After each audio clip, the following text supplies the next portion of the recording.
नमस्कार, आदाब। मैं शरीर आसिर, स्वागत आप सभी का सियासत टीवी के हिंदी समाचार में। सबसे पहले देखते हैं हेडलाइंस। पंजाब चुनाव से पहले पार्टी को छोड़ने की तैयारी में मनीष तिवारी, कांग्रेस को लेगा बड़ा झटका।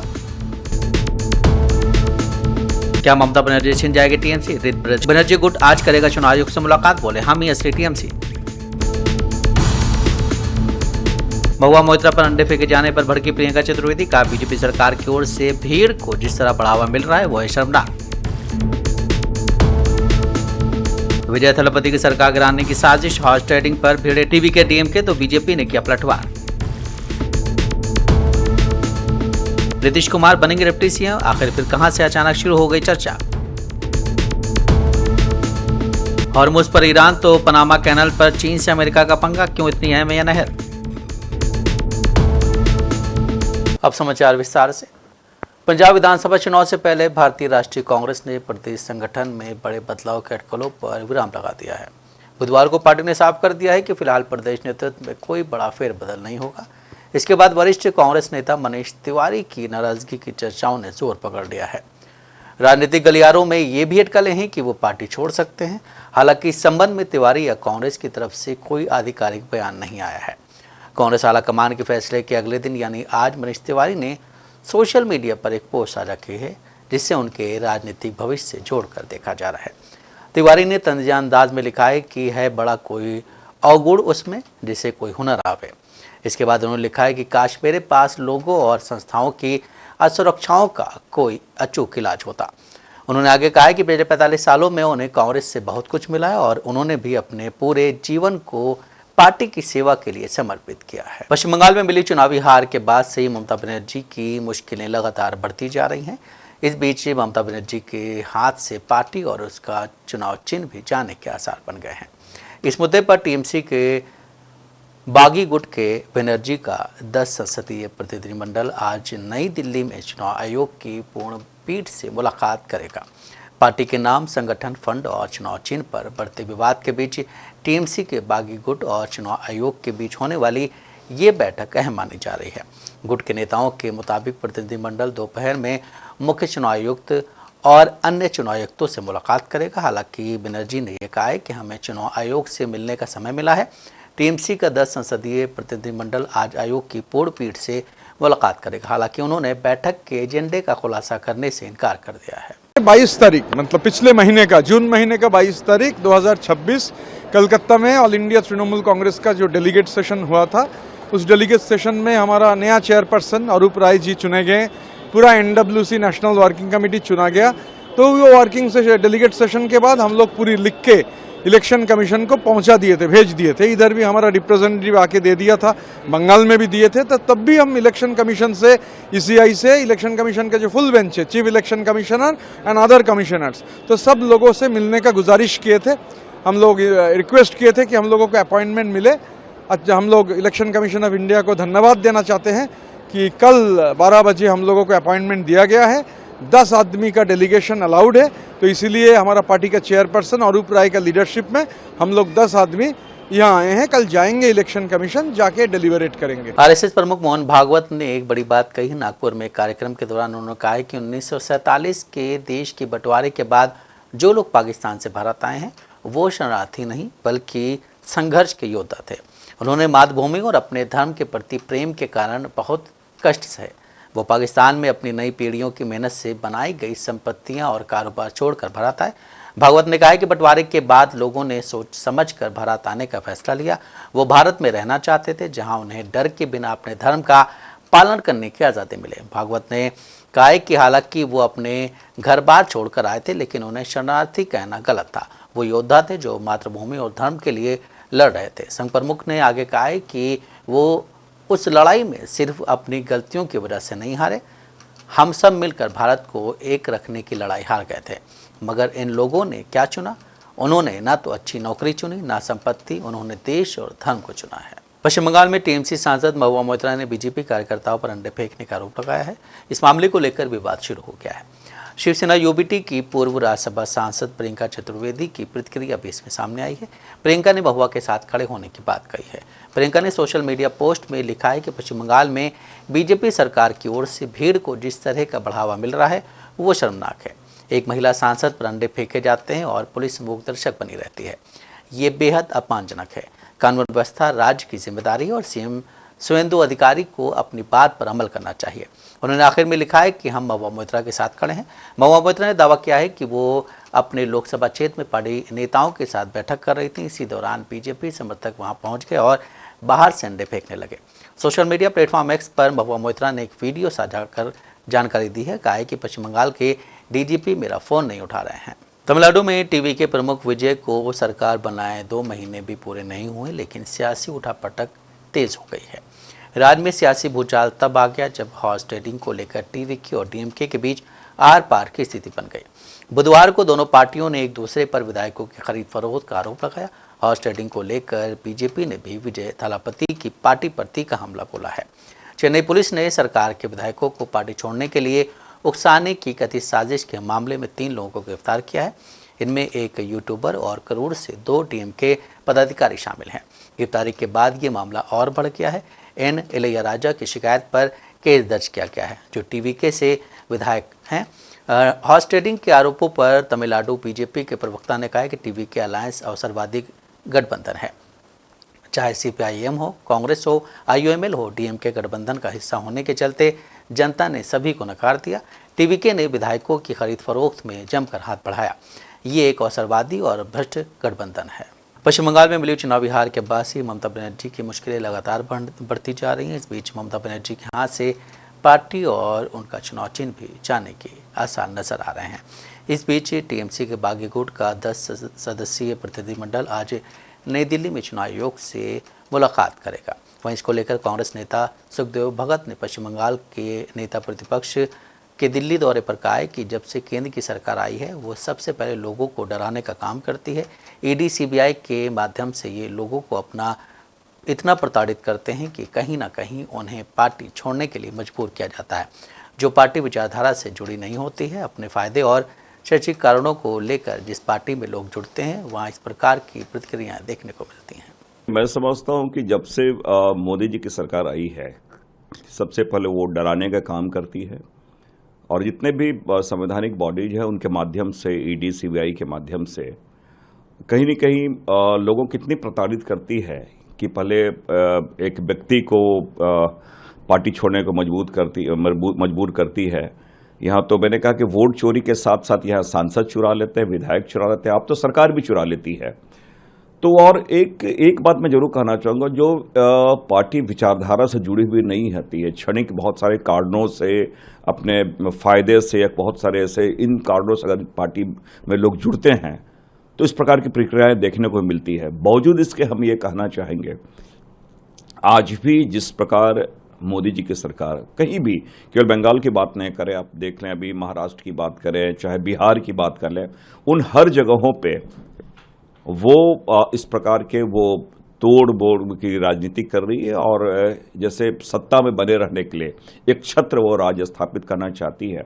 तो लोकतांत्रिक पद्धतियों के लिए, लोकतंत्र के लिए एक अच्छा संकेत नहीं है।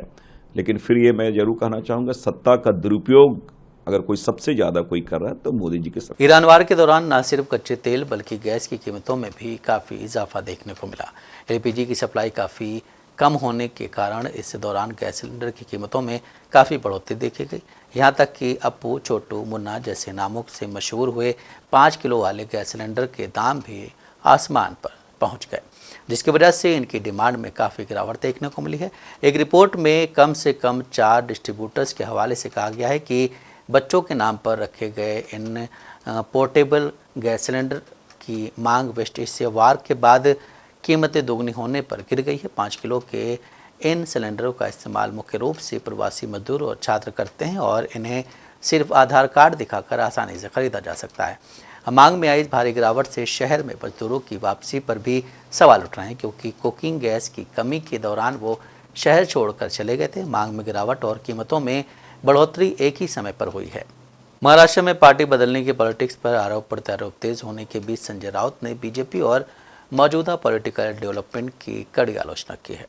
उन्होंने चेतावनी दी है कि बीजेपी को भी भविष्य में ऑपरेशन कमल जैसे पॉलिटिकल डेवलपमेंट का सामना करना पड़ सकता है। राउत ने कहा है कि जो लोग आज दूसरी पार्टियों में बांटने की पॉलिटिक्स कर रहे हैं, उन्हें भविष्य में ऐसी ही स्थिति का सामना करना पड़ सकता है। उन्होंने कहा है कि एक दिन आपका अपना ऑपरेशन होगा और आपको पता भी नहीं चलेगा, ऑपरेशन कमल होगा। उन्होंने इनडायरेक्टली बीजेपी पर भी निशाना साधा और कहा है कि आज दूसरी पार्टियां टूट रही हैं, लेकिन कल उन्हें तोड़ने वाला कोई नहीं बचेगा, इसलिए मोदी शाह को अपनी पार्टी खुद संभालनी होगी। अभी मुझे तो लगता है एक दिन अमित शाह जी और मोदी जी एक साथ बैठकर दोनों को पूछेंगे, चलो मैं तुमको फोड़ता हूँ, तुम मुझे फोड़। बाकी कोई बचेगा ही नहीं ना फोड़ने के लिए पार्टी, दोनों ही फोड़ेंगे एक दूसरे को। बीजेपी फोड़ देंगे, इतनी नशा है पार्टी फोड़ने के लोगों में, कुछ बचा ही नहीं तो अपनी पार्टी फोड़ देंगे ये लोग। 35 करोड़ का खेल वहाँ हो गया तमिलनाडु में। 15 विधायक टीवी के पार्टी के तोड़ने की कोशिश की सरकार गिराने के लिए। ये लोगों को चैन नहीं है, ये लोगों को नींद नहीं आती।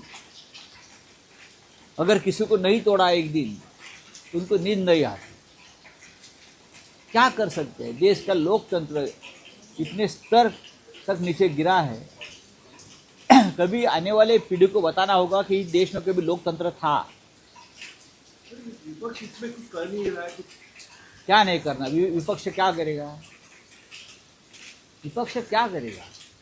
आप सेंट्रल एजेंसी और पैसे का इस्तेमाल करके उनकी पार्टी तोड़ रही है, तो विपक्ष क्या करेगा? मैंने पहले भी बोला है, जिस दिन ये लोग सत्ता में नहीं रहेंगे और ये सेंट्रल एजेंसी हमारे पास आएगी तो बीजेपी के 10 टुकड़े हो जाएंगे, वो भी 10 मिनट में।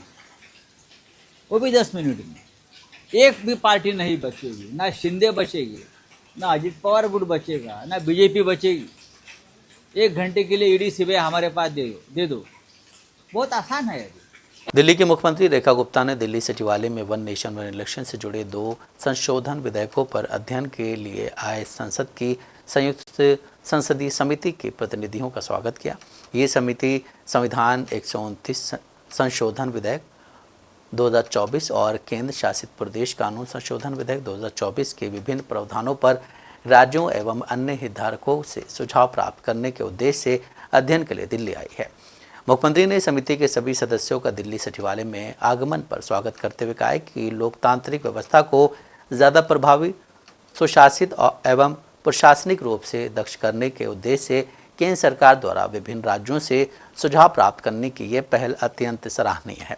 दिल्ली सरकार इस महत्वपूर्ण विषय पर पूरी गंभीरता एवं सकारात्मक दृष्टिकोण के साथ समिति को अपने विस्तृत सुझाव भी उपलब्ध कराएगी। मुख्यमंत्री रेखा गुप्ता ने कहा कि देश में एक साथ चुनाव होना समय की आवश्यकता है, इससे बेहतर व्यवस्था कुछ नहीं हो सकती है। पूरे देश में अगर लोकसभा और सभी विधानसभाओं के चुनाव एक साथ हों तो देश की ऊर्जा, समय और संसाधनों की बड़ी बचत होगी। राम मंदिर चढ़ावा चोरी मामले में ढील की कोई गुंजाइश नजर नहीं आ रही है। एसआईटी परत दर परत इसकी तहकीकात कर रही है। इस मामले में पाई का हिसाब होगा। शुरुआती जांच में बड़े पैमाने पर मिली खामियों को देखते हुए एसआईटी अब ट्रस्ट के 5 साल के ऑडिट की जांच करेगी। हर वित्तीय लेन देन की बारीकी से तफ्तीश की जाएगी। एसआईटी को कुछ अहम साक्ष्य भी मिले हैं। जांच की जद में ट्रस्ट के बड़े पदाधिकारी आ सकते हैं। इसके अलावा निर्माण कार्य की भी जांच होगी। एसआईटी 15 जुलाई को सरकार को रिपोर्ट सौंपेगी। एसआईटी ने प्रारंभिक जांच में आपराधिक पहलू की जांच की है। इसी आधार पर एफआईआर दर्ज कराई गई है। सूत्रों के मुताबिक एसआईटी से जुड़े अधिकारी लगातार अयोध्या में हैं और साक्ष्य जुटा रहे हैं। शुरुआती जांच में बड़े पैमाने पर मिली खामियों को देखते हुए एसआईटी ने पिछले 5 साल में मंदिर ट्रस्ट की ओर से कराए गए ऑडिट की जांच का फैसला लिया है। ज़रूरत पड़ने और एसआईटी संबंधित एक्सपर्ट्स की मदद ले सकती है। इसमें एसआईटी देखेगी कि ऑडिट कहाँ खामियां हैं। नहीं, फैजाबाद बार एसोसिएशन प्राथमिकी तैयार किए हुए है, तैयार कर लिया है। अभी थोड़ा सा काम बाकी है और एक छोटी सी मीटिंग होगी। 12 बजे राम जन्मभूमि थाना पहुंच करके तहरीर देने के लिए अधिवक्ता संघ अयोध्या के तमाम वकील जाएंगे। किस मुद्दे को लेकर आप लोग तहरीर दे रहे हो? राम जन्मभूमि में हुए तमाम लूट, पहले से चल रहे तमाम उसमें खामियां और इन सारी चीज़ों को लेकर के उसमें एप्लीकेशन तो अधिवक्ता संघ देगा कि सीबीआई से जांच हो, लेकिन आज जो तहरीर दी जाएगी वो कुछ लोगों के विरुद्ध दी जाएगी कि इसमें इन लोगों ने पैसे रुपए में घोटाला किया है। किन किन लोगों के खिलाफ तहरीर लगाई गई? उसमें पुराने लोग तो 3 जिनका नाम उजागर है, उनके साथ एक आध नाम बढ़ सकता है। क्या नाम प्रस्तुत कर सकते? नाम नहीं डिस्क्लोज करेंगे, 3 का करेंगे जो पहले डिस्क्लोज किए हैं। चंपत राय साहब हैं, गोपाल राव हैं और अनिल मिश्रा। और कुछ लोगों के नाम नए आ सकते हैं। ये नया ही FIR है, पुरानी नहीं है। एक दर्ज हुई, हम दूसरी नहीं दे रहे हैं। हमारी अपनी नई FIR है जिसके तथ्य भी सब नए हैं। तो जिस तरह से पूरा लूट का मामला है, अगर FIR पुलिस नहीं दर्ज करती है तो अगला कदम क्या होगा? बार का कदम, हम लोग नेता तो हैं ही नहीं। पुलिस नहीं दर्ज करती है तो पुलिस, हम यही कहेंगे बेईमानी कर रही है, शामिल है उसमें। और दूसरा, न्यायालय चलेंगे, वहां भी नहीं करेंगे तो वहां जाएंगे, हाई कोर्ट में जाएंगे, हाई कोर्ट भी नहीं सुनेंगे, सुप्रीम कोर्ट जाएंगे। और ये तो लड़ाई हो गई इसकी FIR दर्ज करना है। फिर इनके खिलाफ महाभियोग चलाने के लिए लिखेंगे कि जो लोग इसमें शामिल हैं, हम उसके पहले ये सबूत इकट्ठा कर लेंगे, फिर मीडिया को यहां दौड़ने की जरूरत नहीं रहेगी, एक दूसरे को देते रहेंगे, जिसमें कम से कम 10 लोगों के खिलाफ महाभियोग चलेगा। और हम लोग 11:30 बजे निकलेंगे। हम जानते हैं कि हमें लोग रास्ते में रोकेंगे, लेकिन अगर हमारी रिपोर्ट को ली नहीं गई और रिसीव नहीं की गई, मोहर दस्तखत नहीं की गई, तो हम लोग थाने जाएंगे, परिस्थितियां जो भी हो। बिहार की सियासत से इस वक्त की एक बहुत बड़ी खबर आ रही है, जिसमें दिल्ली से लेकर पटना तक के सियासी गलियारों में हलचल तेज कर दी है। सूबे के पूर्व मुख्यमंत्री नीतीश कुमार को अब देश का डिप्टी CM यानी उप प्रधानमंत्री बनाने की मांग उठने लगी है। चौंकाने वाली बात यह है कि आरजेडी के बाद अब खुद नीतीश कुमार की पार्टी JDU के भीतर भी सुर बुलंद होने लगे हैं। JDU विधायक ने यह दावा ठोक दिया है कि नीतीश कुमार के पास देश का डिप्टी PM बनने की हर काबिलियत है और खुद बिहार की जनता भी यही चाहती है। वहीं अब बिहार सरकार में मंत्री श्रवण कुमार ने केंद्रीय कैबिनेट के आगामी विस्तार में नीतीश कुमार को शामिल किए जाने की अटकलों पर कहा है कि नीतीश कुमार हमारे सम्मानीय नेता हैं और नीतीश कुमार से न केवल बिहार के नेताओं बल्कि जन जन की भावना जुड़ी हैं, इसलिए तरह तरह के सवाल लोगों के मन में उठते रहते हैं। हालांकि ये बातें भारत सरकार तय करेगी और देश के प्रधानमंत्री तय करेंगे। नीतीश कुमार जी हम लोग के सम्मानिय नेता हैं और नीतीश कुमार जी के लिए बिहार के सिर्फ विधायकों का नहीं, जन जन की भावनाओं जेहन में बात है कि नीतीश कुमार जी हम लोग के सम्मानिय नेता हैं, उनके लिए अगाध प्रेम है। तो तरह तरह के सवाल लोगों के मन में उठता रहता है, व्यक्त करते रहते हैं। बहुत प्यार है उनके लिए, बहुत उनके लिए लोगों में आस्था है, इसलिए तरह तरह के सवाल उठाते रहते हैं। लेकिन ये तो चीज़ें जो तय होनी है वो तो भारत सरकार तय करेगी और देश के प्रधानमंत्री जी तय करेंगे। क्या आप लोगों को उम्मीद है कि कुछ JDU को मिल सकता है और चाहिए JDU को? देखिए, नीतीश कुमार जी किसी पद के उम्मीदवार नहीं हैं। नीतीश कुमार जी बिहार के विश्वकर्मा हैं। बिहार के लिए जो उन्होंने काम किया है, नीतीश कुमार जी पर लोगों का बहुत भरोसा और विश्वास है और नीतीश कुमार जी किसी पद के उम्मीदवार नहीं है। ईरान अमेरिका के बीच हॉर्मुज़ स्ट्रेट को लेकर खींचतान चल रही है। इस बीच एक बार फिर राष्ट्रपति डोनाल्ड ट्रंप ने पनामा कैनाल का जिक्र कर दिया। उन्होंने कहा कि अमेरिका को इसका कंट्रोल कभी भी पनामा के हाथों में नहीं देना चाहिए था। उन्होंने आरोप लगाया कि पनामा ने कैनाल पर ट्रांजिट फीस बहुत ज़्यादा बढ़ा दी है। ट्रंप ने पनामा कैनाल पर चीन से भी पंगा लेते हुए कहा है कि वो इस अहम जनमार्ग पर बीजिंग को कभी असर नहीं डालने देगा। राष्ट्रपति ने कहा है कि वो इस पर कभी भी चीन को अपना वो नहीं होने देंगे। ट्रंप ने कहा है कि हमने पनामा को पनामा कैनाल सौंप दिया है। उन्होंने सबसे पहले जहाज़ों के लिए कीमतें 4 गुना बढ़ा दी। इस दौरान उनका एक भी जहाज़ कम नहीं हुआ। फिर उन्होंने 2 बार और कीमतें बढ़ाई हैं। इस दौरान भी उनका एक भी जहाज़ कम नहीं हुआ। पनामा ने इससे सालों साल बहुत पैसा कमाए, ये हमारी तरफ से कितनी बड़ी बेवकूफ़ी थी। हिंदी समाचार यहीं समाप्त होता है। मुझे दें इजाज़त। बाकी खबरों के लिए बने रहें सियासत टीवी के साथ।